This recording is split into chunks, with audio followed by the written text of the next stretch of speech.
Olá, boa noite, seja bem-vindo, seja bem-vinda. Começamos hoje, sexta-feira, 2 de agosto de 2019, mais um Fórum Sindical, programa semanal que vai ao ar todas as sextas-feiras aqui pelo YouTube da Fórum, fruto de uma parceria entre a revista Fórum e o Sindicato dos Petroleiros do Norte Fluminense, o Sindipetro NF. Semana passada a gente não apresentou o programa, tivemos alguns problemas técnicos, mas vamos abordar uma pauta que veio à tona justamente na semana passada. A nossa intenção no último programa já era tratar sobre esse assunto. Como ele não aconteceu, a gente vai tratar sobre ele hoje e provavelmente ainda vai ser pauta para discussão em outras ocasiões, porque é algo muito importante. A gente vai tratar hoje sobre a venda da BR Distribuidora, venda de parte dos seus ativos, que na prática significam a privatização, né? Bom, a notícia que foi anunciada na semana passada é que a Petrobras aprovou a venda de 30% do capital da BR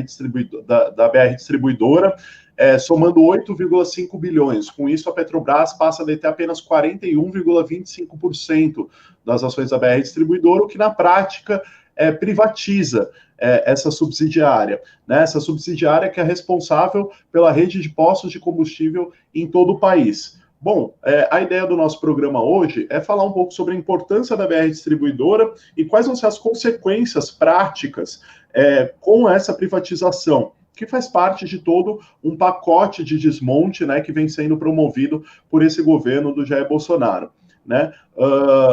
Além da BR Distribuidora, há refinarias da Petrobras em processos de privatização, outras estatais importantes para o país, do ponto de vista econômico e do ponto de vista social, também estão em processo de desmonte, venda e privatização, e a BR Distribuidora, ela vem como mais uma dessas importantes empresas subsidiárias que estão sendo entregues para o mercado internacional, né? Para conversar sobre isso, sobre as consequências da venda da BR Distribuidora, como isso vai impactar para a população e para a própria Petrobras, a gente vai conversar com Teseu Bezerra e com Marcelo Nunes, ambos diretores aí do Sindicato dos Petroleiros do Norte Fluminense. Então, eu já vou começar o programa com uma pergunta bem direta para o Teseu e para o Marcelo. Aí vocês resumam como vocês querem fazer, quem fala primeiro. Acho que os dois têm coisas a acrescentar. Mas a primeira pergunta que eu faço é o seguinte, Teseu e Marcelo: o que de fato para o nosso internauta mais leigo que não conhece, o que de fato é a BR Distribuidora, o que ela faz, né, quais são suas funções e qual a importância para a população e para a Petrobras da BR Distribuidora? Boa noite para vocês aí, Teseu e Marcelo. Boa noite, Ivan. Boa noite aí a todos os telespectadores da revista Fórum, que têm acompanhado o Fórum Sindical. Mais uma vez, a gente pede desculpa pela semana passada não ter vindo com o programa, mas vamos manter, sim, o ritmo dos nossos programas. Primeiro, tem que ficar claro, o Ivan e pessoal, que vai aumentar o preço da gasolina, do diesel e do gás de cozinha, que já tem sido absurdamente alto. Isso tem que ficar claro para todo mundo. A gente, quando tem uma empresa como a Petrobras, que ela vai do poço, que a gente fala, do poço ao posto, é porque uma Petrobras é uma empresa estatal, é uma empresa do país, que deve estar a serviço do país, produzindo, transportando, refinando e distribuindo. O que é distribuindo? É pegar lá o derivado do petróleo e você disponibilizar ele para o povo. A BR Distribuidora nada mais é do que isso. Ela pega lá a gasolina, o gás de cozinha, o diesel, ela vai lá na refinaria, ela pega isso aí, ela transporta e vai entregar ao consumidor final. E o grande lance disso tudo é que entre as 20 maiores empresas de petróleo do mundo, atenção nesse dado, 20 maiores empresas de petróleo do mundo, a Petrobras é a primeira empresa dentre as 20 maiores que não tem controle sobre a sua parte, sua área de distribuição. A Petrobras, para todo mundo entender, e a BR Distribuidora, né, elas funcionam em conjunto, porque justamente na hora de distribuir os derivados, desde gasolina, o gás de cozinha, o diesel, querosene de aviação, que serve para os helicópteros, para os aviões, tudo isso a BR Distribuidora está inserida nesse processo. E o detalhe é que ela chega nos lugares mais remotos do país. Então, alguém já viu uma empresa privada, um banco privado, colocar uma agência ou qualquer outra coisa num lugar onde ela sabe que não vai ter lucro? Então, esse é o papel que a BR cumpre.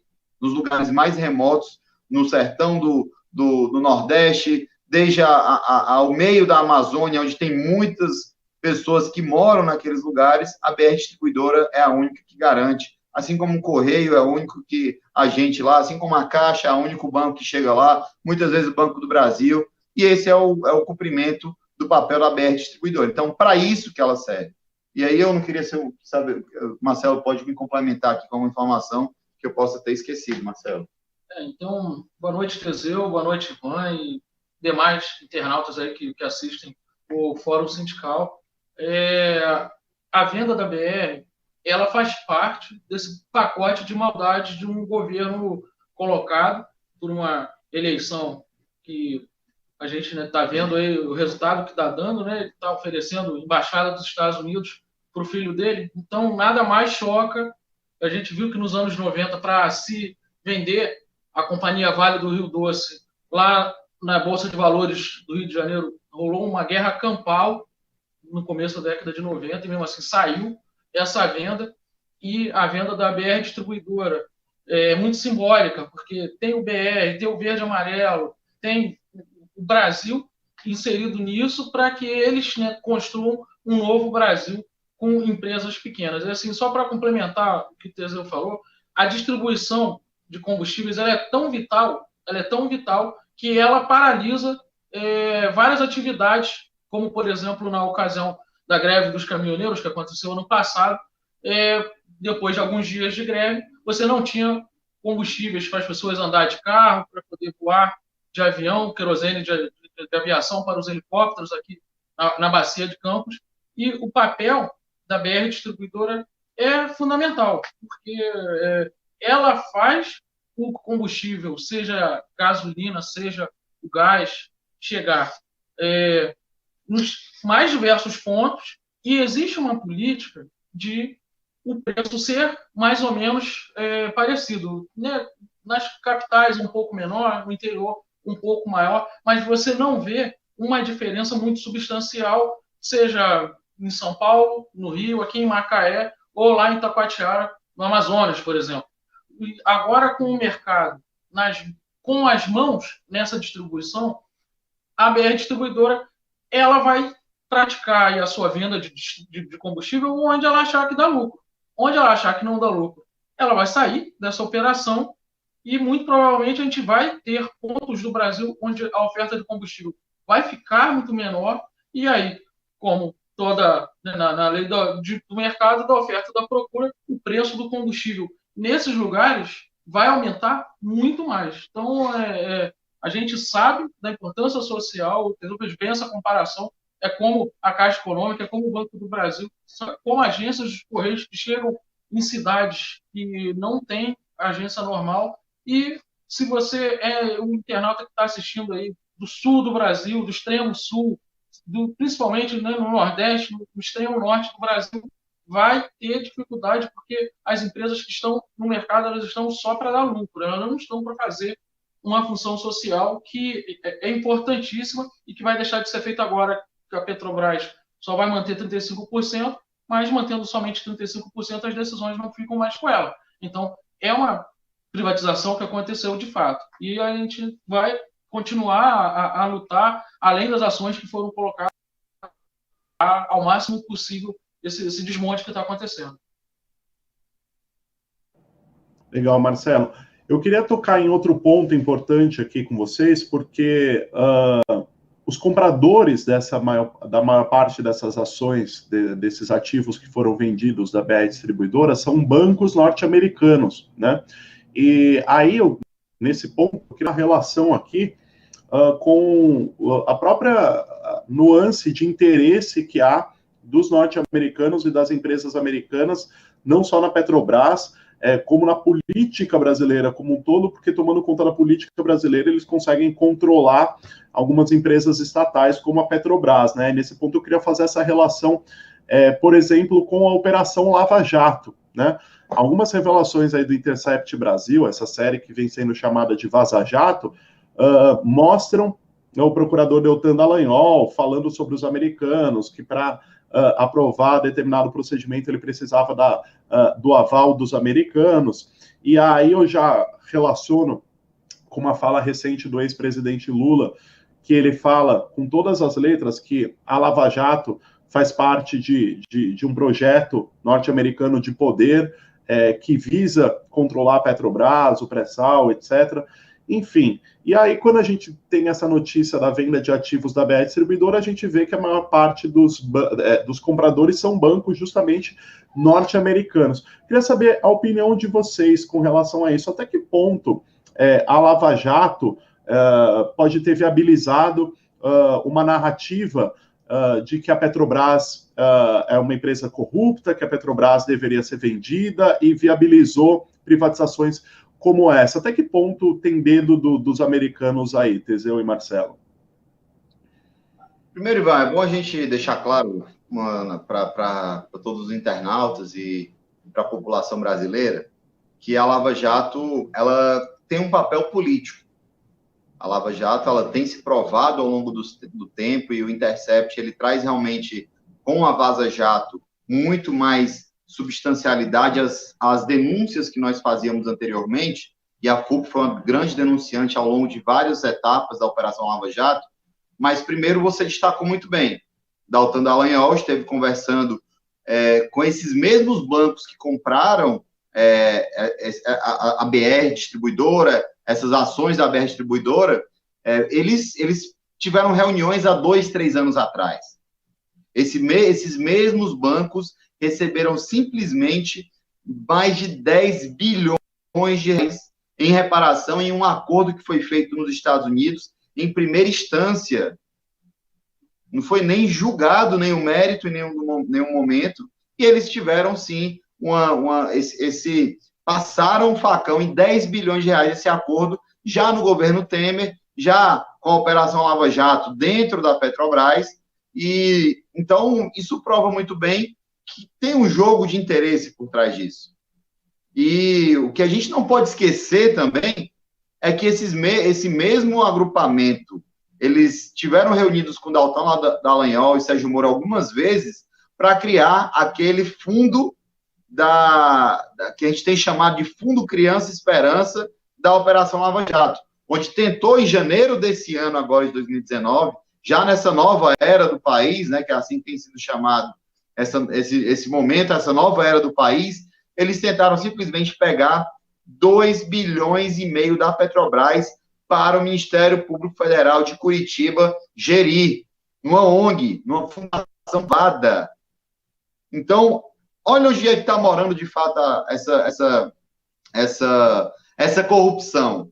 Dalton Dallagnol colocou a mulher de laranja para ele poder palestrar, a mulher recebeu, a esposa dele recebeu o dinheiro de volta, e aí, nessa brincadeira, essas empresas também que compraram a BR, algumas delas estiveram chamando Dalton Dallagnol para palestrar.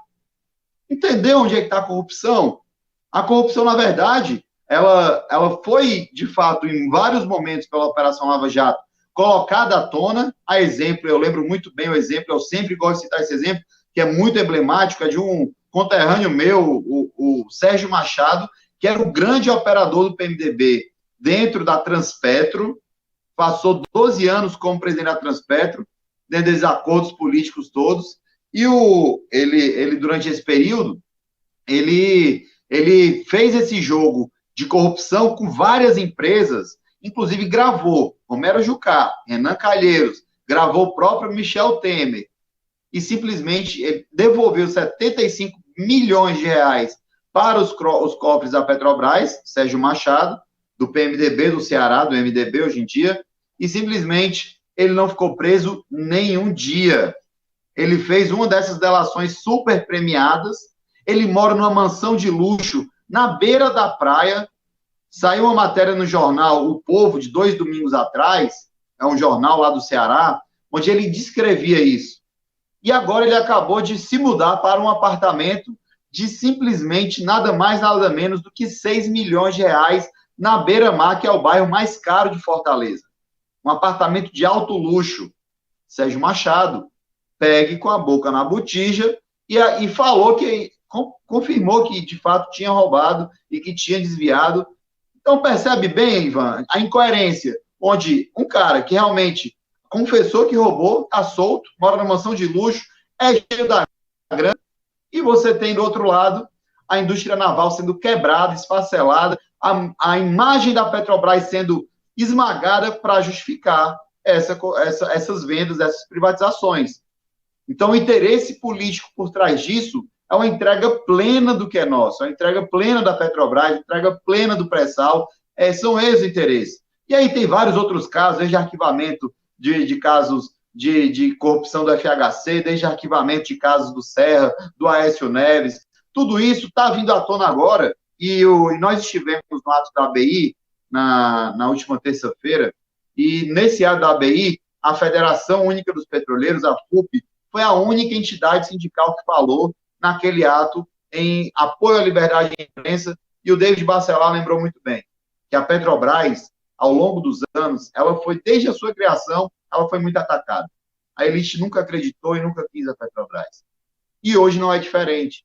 A elite quer para defender o dela, quer para ficar para ela, e não para benefício do povo, como tem sido nos últimos anos, com a construção das plataformas do Brasil, das refinarias, a geração de emprego, que tem sido toda colocada em uma derrocada, graças à Operação Lava Jato e à política de governo que mudou quando houve o golpe contra Dilma e veio o Temer para comandar o país. Marcelo também, se quiser complementar, enfim. Pois é, Teseu, Ivan e companheiros aí que assistem o Fórum Sindical, essa corrupção citada aí pelo Teseu e a atuação da Lava Jato, na verdade, tudo isso só é permitido num país no qual a atuação da mídia ao longo da história ele é totalmente partidária, ela é totalmente contra os interesses da nação e o que acontece já de muito tempo? As pessoas elas acabam ficando no seu inconsciente, no subconsciente coletivo, com a imagem que as empresas estatais são empresas ineficientes.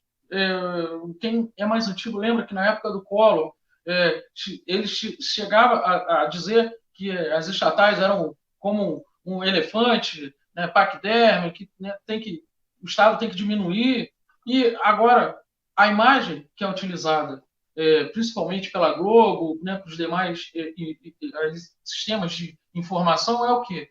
É aquele tubo saindo dinheiro, aquele tubo sujo, como se o dinheiro que circula dentro da Petrobras, na época das plataformas, na época da construção das empresas que fizeram o Brasil crescer, e a Petrobras estava indo para ser uma das maiores, não só companhias de petróleo, mas uma das maiores empresas de energia do mundo.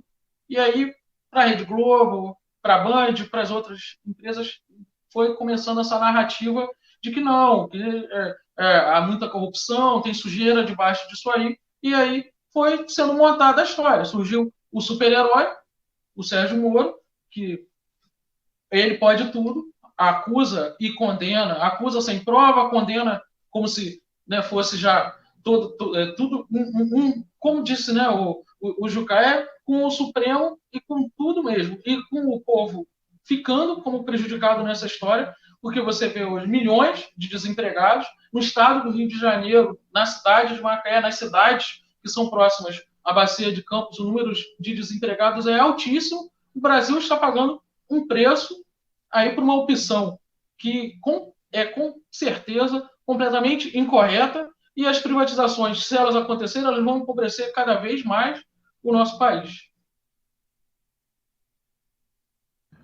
Legal, Marcelo. E você tocou num ponto muito interessante aí, que é essa coisa da mídia, né? O quanto a imprensa tradicional, a gente chama muito de imprensa comercial, né? Que é a imprensa sempre atrelada a interesses financeiros, interesses de banco, interesses de empresa privada, né? Mas essa mídia, como ela ajudou a construir essa imagem da Petrobras enquanto empresa corrupta, etc., e viabilizou, de fato, um discurso fácil para o governo, diante da opinião pública, para privatizar, né, para entregar para um capital privado, né, já que é corrupta, já que a corrupção acontece entre governo e empresa, vamos privatizar, vamos jogar para o mercado privado e está resolvido. Né? Essa narrativa com certeza teve a maior influência para essa narrativa foi da mídia tradicional. E nesse sentido, né, a mídia, que não é essa mídia comercial que eu citei agora, também pode fazer o caminho contrário, né, que é como vem fazendo com excelência o The Intercept Brasil e o Glenn Greenwald, né, revelando essas entranhas da Lava Jato, essa relação espúria entre Moros, procuradores, e que, no fim das contas, envolve a entrega do patrimônio público, né? Não à toa que o jornalista Glenn Greenwald está sendo perseguido por esse governo. O Bolsonaro ameaçou até mesmo de prender ele aqui no Brasil. Teve o ato na Associação Brasileira de Imprensa que o Teseu mencionou, né, que o Sindipetro esteve presente, e é muito importante mesmo que a mídia, o jornalismo bem feito, esteja sempre atrelado com o movimento dos trabalhadores, porque uma coisa acaba contribuindo para a outra, né? Vide essa relação da Globo com a Lava Jato e agora o desmonte da Petrobras. Bom, para dar sequência na nossa conversa, Teseu e Marcelo, eu queria comentar sobre as ações dos petroleiros e de entidades contra o desmonte que está acontecendo, né? A FUP entrou com uma ação popular, o Sindipetro, o Sintramico, enfim, eu queria que vocês falassem um pouco sobre isso, como que os petroleiros estão tentando reverter esse desmonte da Petrobras e essa venda da BR Distribuidora. Teseu e Marcelo, quem quiser começar aí, fique à vontade. Tá, vou seguir a sequência aqui como a gente tem usado, seguindo o Marcelo fala, Ivan. A gente está meio que no improviso aqui em Macaé, mas tranquilo. É importante as pessoas entenderem que essa ação, a gente vai nessas frentes também, mesmo sabendo que o judiciário, nem na sua maioria das vezes, ele não está com o trabalhador, ele está com a elite, enfim. E ainda mais nessa conjuntura em que nós estamos. Porém, tem coisas que ficam muito na vista. A exemplo da falta de transparência de como estão acontecendo essas vendas. Primeiro, a gente até está estudando para colocar no processo essas questões das reuniões que foram feitas no momento anterior entre a Lava Jato, que hoje a Lava Jato, enfim, ela é o governo federal. O Moro prendeu o Lula, tirou o candidato que era o Lula, que era o mais forte, notoriamente de uma posição política, e isso fica muito claro com os vazamentos do Intercept. Ele prende o Lula, garante ao Bolsonaro a vitória da eleição e vira ministro Bolsonaro. Então, hoje, a Lava Jato, ela é governo Bolsonaro. Ela já fez campanha para que isso acontecesse. E essas reuniões que trazem, remetem aí a essas reuniões que houveram com a Lava Jato, com esses bancos que se dizem impactados pelas perdas da Petrobras e tudo mais, e que a Lava Jato garante algum pagamento para esses grandes bancos americanos, esses consórcios, né, que hoje tudo é muito consórcios, e, enfim, os grupos que estão comprando essas empresas que são nossas, do nosso país, e isso tudo é colocado em xeque. Isso tudo coloca em xeque o movimento, por exemplo, de transparência em relação às vendas. A venda é um absurdo, é uma questão ideológica do atual governo. Como eu disse, entre as 20 maiores empresas de petróleo do mundo, somente a Petrobras, que está entre as 20, naturalmente, ela não tem um controle da sua distribuição, ela não tem uma empresa de distribuição no seu controle. E é interessante a gente falar isso, porque o Brasil nada mais é do que o terceiro, presta atenção nessa informação, o Brasil é o terceiro colocado no mundo em consumo de derivados, só perde para os Estados Unidos e para a China. Imagina o quanto de lucro que dá a BR. Eu te digo, ano passado foram 9 bilhões de reais de lucro que a BR teve. E aí simplesmente se vende o controle da BR por 3 bilhões. Desculpa, é o contrário. Foi 3 bilhões o lucro do ano passado e ela foi vendida por 9. Então, em 3 anos de lucro, já estava. E aí, não por acaso, a gente vê aí a Petrobras com tantas privatizações absurdas que estão acontecendo, dá um resultado que nem deu ontem, de um lucro de quase 20 bilhões em 3 meses. Na verdade, não foram 20 bilhões de lucro. Foram 20 bilhões de privatizações, patrimônio do povo, construído com o nosso trabalho, com o nosso suor, que, inclusive, isso vai gerar mais desemprego. A população tem que ter isso claro. Vai gerar um combustível mais caro.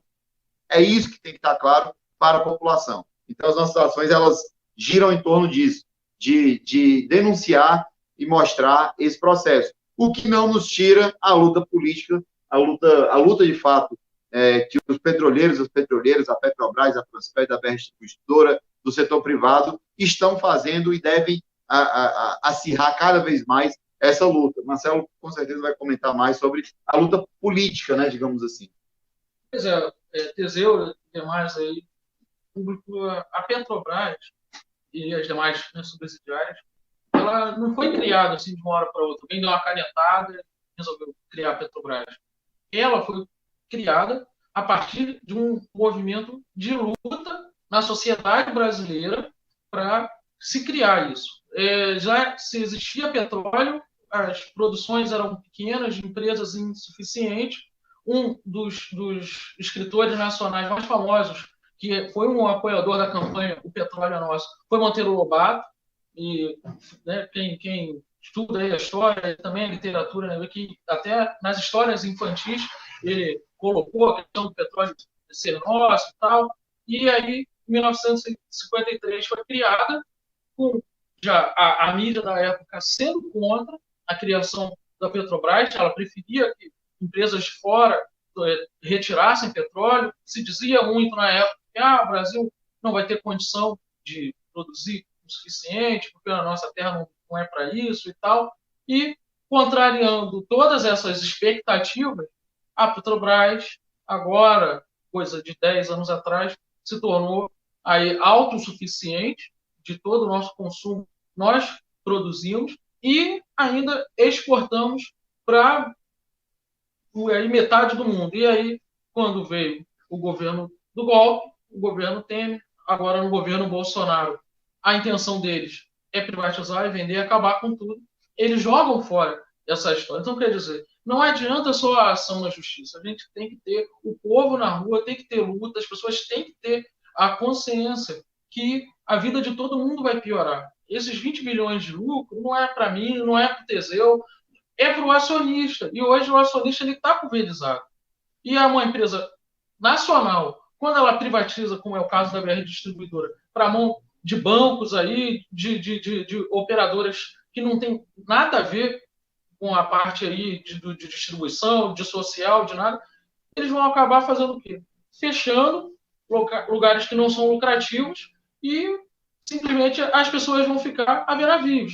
Eles não têm preocupação alguma com o povo. Isso a gente quer deixar bem claro. Não é uma questão de categoria, não é uma questão porque nós somos petroleiros, é uma questão maior, é uma questão de sociedade. Por isso que a FUP, por isso que o Sindipetro NF apoia a liberdade de imprensa, por isso que o governo ataca os jornalistas que divulgam o nosso tipo de pensamento. Está tudo intrinsecamente ligado, com certeza. Legal, Marcelo.